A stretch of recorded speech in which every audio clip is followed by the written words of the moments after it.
Salut les filles, alors aujourd'hui on se retrouve pour une nouvelle vidéo. Et oui, encore une vidéo et pas un article. En ce moment j'ai pas trop la motivation d'écrire. Donc quand j'ai pas la motivation, je n'écris pas. Mais par contre j'ai un gros article en préparation quand même sur la Everything Nice palette de Too Faced que j'ai finalement acheté par le plus grand des hasards. C'est parce que je suis tombée dessus. Et quand je l'ai vue en vrai, en fait, je l'ai prise et je l'ai plus lâchée. Et j'ai fait le tour dans Sephora en me disant je la prends, je la prends pas, je la prends, je la prends pas. Quand même, tout le monde la recherche, elle est quand même vraiment belle. Hein. Bon allez, je craque. Et du coup, je l'ai prise et en fait c'est un énorme coup de cœur. Et je regarde pas du tout, elle est splendide. Du coup je me suis... Enfin depuis que je l'ai en fait je me maquille avec tout le temps. J'ai mis un peu la Bite 3 de côté pour l'instant. Mais voilà, elle est géniale. Je me suis maquillée aujourd'hui avec, je sais pas trop si on verra. Mais c'est pas le sujet de la vidéo et en fait je vais même pas du tout vous parler de beauté, de produits de soins ou de je ne sais quoi d'autre en rapport avec le bien-être de soi et tout ça. Je vais vous parler de cinéma parce que depuis mon dernier article sur Hans, j'ai été 3 fois au cinéma. Je vous en ai parlé dans la dernière vidéo, j'avais été voir Gone Girl, je devais vous faire l'article, je ne l'ai pas fait. Et depuis j'ai été voir 2 autres films. Et du coup j'avais envie de faire une vidéo à la place. J'espère que ça vous intéressera quand même. Donc je vais vous parler de Gone Girl parce que pour le coup je vous ai pas fait d'article mais ce sera pas très... Enfin je vais pas parler non plus pendant 10 minutes de chaque film. Hein. Je suis pas une critique professionnelle, c'est vraiment mon ressenti, j'ai pas grand chose non plus à vous dire dessus. Donc du coup Gone Girl, Le Labyrinthe et White Bird in a Blizzard. Donc 3 films totalement différents, donc 3 genres diamétralement opposés on peut dire. Donc je vais commencer par Gone Girl parce que c'est le plus ancien. Donc c'est un thriller psychologique avec Ben Affleck qui est d'ailleurs vraiment très très bon dans le rôle. Enfin je l'aime beaucoup depuis quelques films. Avant je l'aimais pas trop je dois dire. Ou alors c'est parce que je vieillis, je ne sais pas. Et donc on retrouve Ben Affleck, on retrouve Rosamund Pike. Alors je crois pas que je la connaissais avant. Mais dans le rôle de Amy, elle était mais vraiment fantastique. Et on retrouve même Neil Patrick Harris dans le film, j'étais super étonnée, mais en fait le rôle lui va parfaitement bien par rapport à la vision que je m'en faisais quand j'ai lu le livre. Oui, parce qu'au cas où vous ne... Enfin, je sais pas si vous le savez ou pas, donc Gone Girl c'est l'adaptation du même livre, en français par contre c'est Les Apparences. Et le scénario a été écrit par l'auteur elle-même. Donc du coup c'est très très fidèle au livre. Donc honnêtement si on a lu le livre on peut se passer de voir le film. Mais moi j'étais curieuse de voir à l'écran en fait ce que ça donnait. Donc il y a quelques détails mais c'est vraiment des détails assez minimes qui gâchent en rien en fait le déroulement de l'histoire. Et si je vous racontais quand même de quoi ça parle, au cas où ça pourrait peut-être vous intéresser, je mettrai la bande-annonce du film et je vais vous lire le synopsis que l'on trouve sur Allociné pour vous faire une petite idée si jamais vous n'en avez pas entendu parler, même si on a beaucoup entendu parler de ce film. Donc du coup, à l'occasion de son 5e anniversaire de mariage, Nick Dunn signale la disparition de sa femme Amy. Sous la pression de la police et l'affolement des médias, l'image du couple modèle commence à s'effriter. Très vite, les mensonges de Nick et son étrange comportement amènent tout le monde à se poser la même question. A-t-il tué sa femme? Donc voilà le préambule de départ. On peut dire que c'est assez banal hein, pour un thriller, mais voilà. Le film est divisé en 2 parties. Je vais pas trop vous dire quoi, parce que sinon ça vous gâcherait la surprise si vous n'avez pas vu le film ou lu le livre. Mais ouais, le film est bien séparé en 2 parties.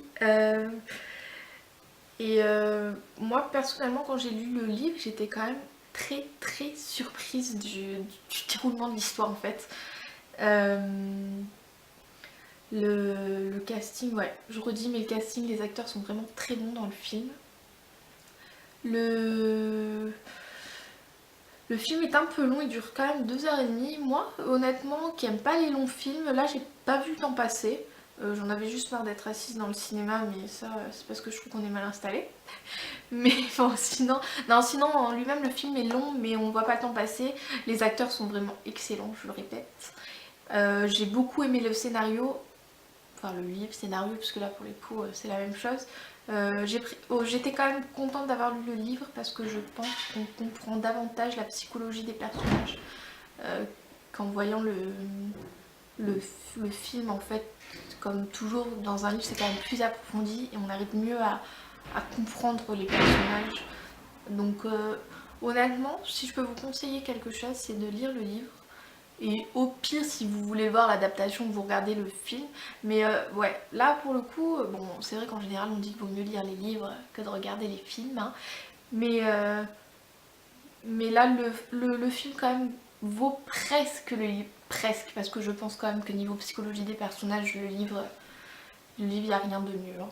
Donc j'ai vraiment beaucoup aimé et le livre et le film.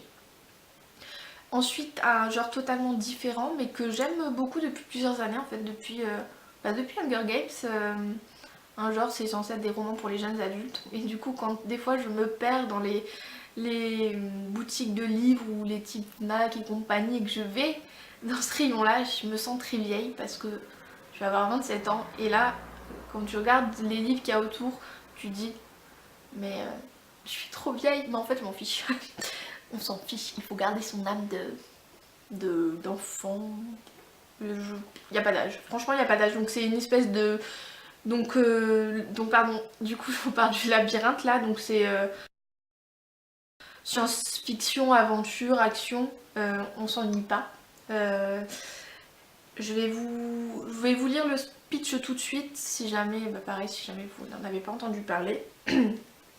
Donc, quand Thomas reprend connaissance, il est pris au piège avec un groupe d'autres garçons dans un labyrinthe géant, dont le plan est modifié chaque nuit. Il n'a plus aucun souvenir du monde extérieur, à part d'étranges rêves à propos d'une mystérieuse organisation appelée WCKD. En reliant certains fragments de son passé avec des indices qu'il découvre au sein du labyrinthe, Thomas espère trouver un moyen de s'en échapper. Donc voilà, j'avais vu la bande-annonce en fait il y a quelques mois et la bande-annonce m'avait convaincue à fond, il fallait que je voie le film.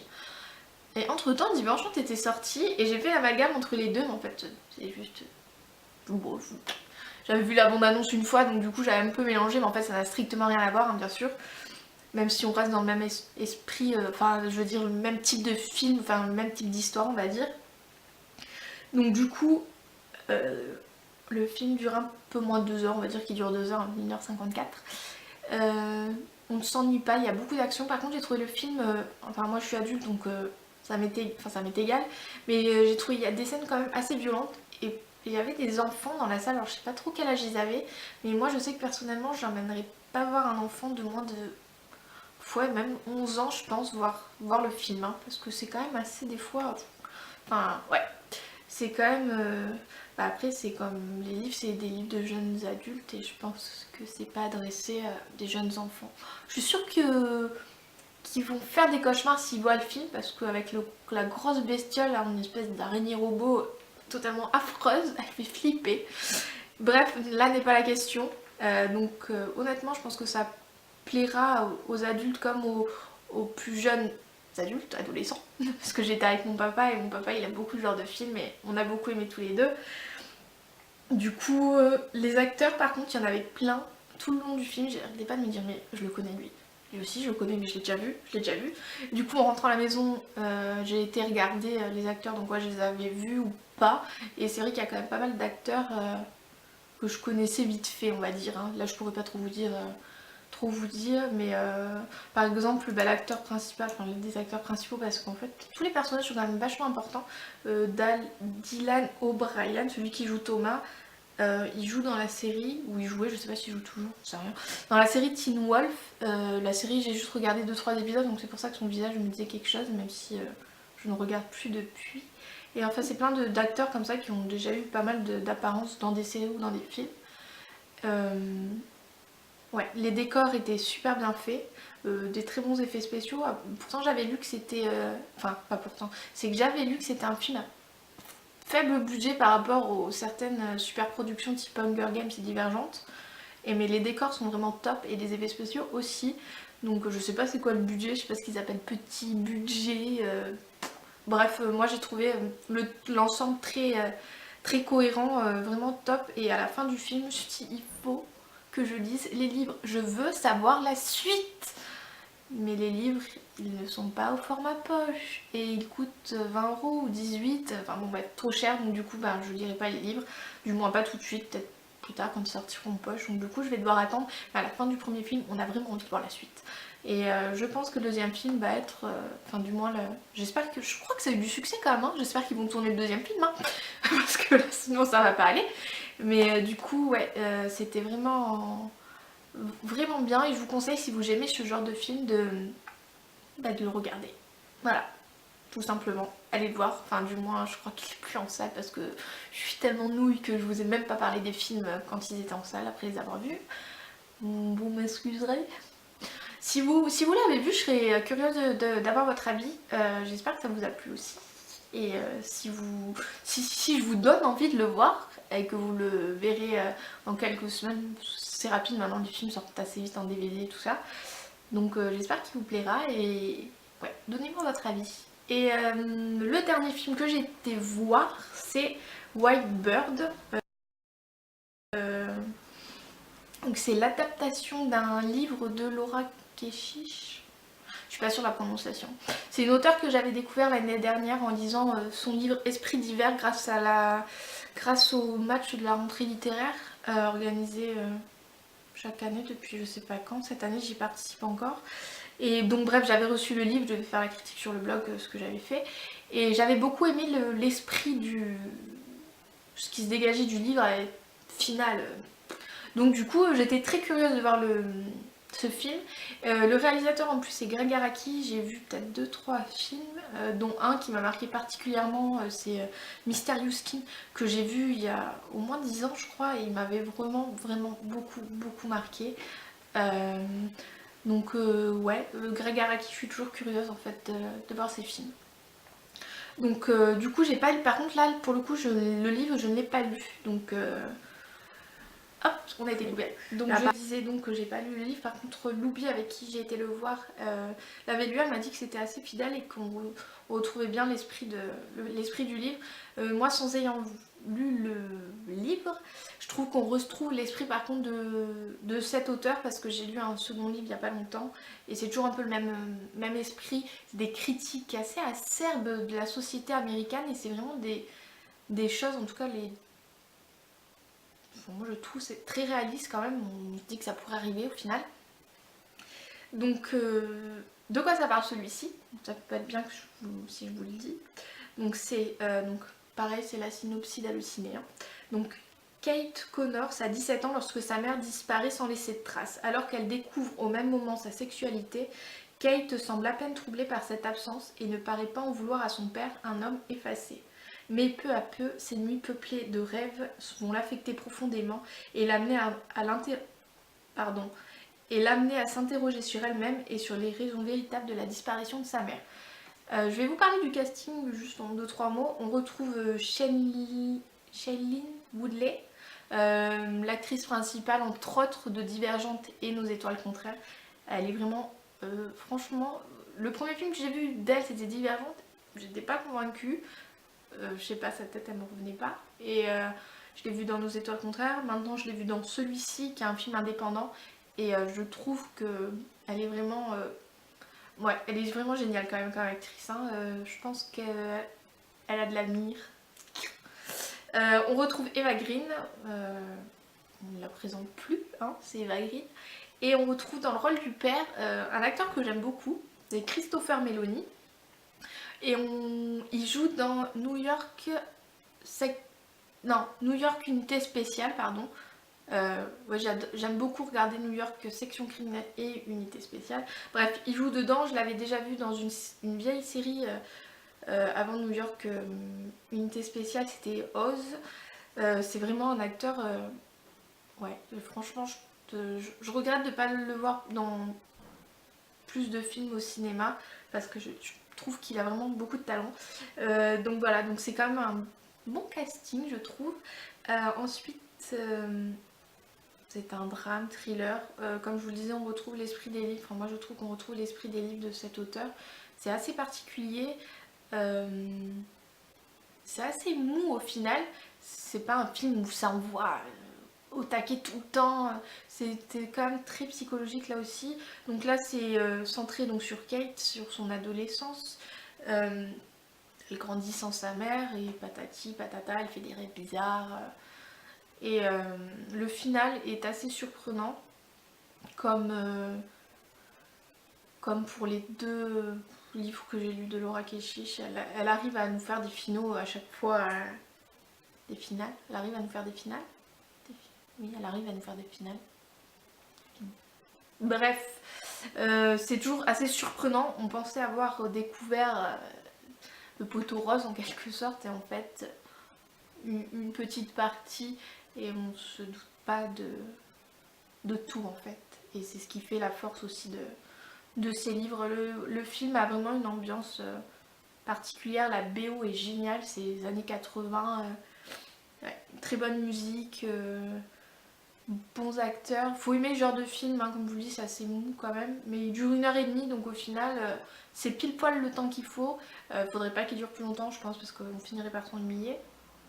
Mais non, j'ai beaucoup aimé. Si vous aimez ce genre de film, ouais, des drames, c'est un peu un thriller quand même, c'est un film indépendant, si vous aimez ce genre de petits films, franchement je vous le conseille, hein. Je pense pas qu'il passe en salle, il a pas dû passer dans beaucoup de salles d'ailleurs. Donc voilà, j'ai vu ces 3 films, j'ai aimé ces 3 films, je pense que je les re-regarderai plus tard dans longtemps, hein, quand même. Peut-être le labyrinthe, je le regarderai peut-être avant d'aller voir le second. S'ils font un second, j'espère qu'il y aura le second. Je crois qu'il y aura le second, je ne suis pas sûre. Du coup voilà. Sinon, je voulais vous parler de 2-3 films que j'avais vus, mais au final je vais pas vous en parler parce que la vidéo est bien assez longue. J'espère que ce genre de petites vidéos à la place de mon article cinéma, ça vous aura quand même plu et intéressé. Je serais curieuse de savoir si vous avez vu ces films, ou si les films vous intéressent mais vous n'avez pas pu aller les voir, que vous comptez les voir, ou si vous avez lu les livres, enfin du moins, oui, tous, parce qu'en fait les 3 films dont j'ai parlé, ce sont des adaptations au final. Donc si vous avez lu les livres, vu les films, voilà, c'est tout ça. J'espère que je vous préparerez l'article sur la Every Nice Palette très rapidement, mais en même temps je me dis que c'est pas trop urgent puisque il y a des articles partout, et je voudrais pas que vous fassiez une overdose, mais j'ai 4 ou 5 maquillages avec la présentation de la palette à vous montrer, parce que la palette m'inspire. Donc sur ce, je vous laisse, j'espère que ça vous aura quand même intéressé. La prochaine vidéo que je ferai, je pense que ce sera sur ma routine, entre guillemets, soin des produits que j'utilise pour le visage, pour les cheveux. Je vous embrasse et vous dis à très très vite.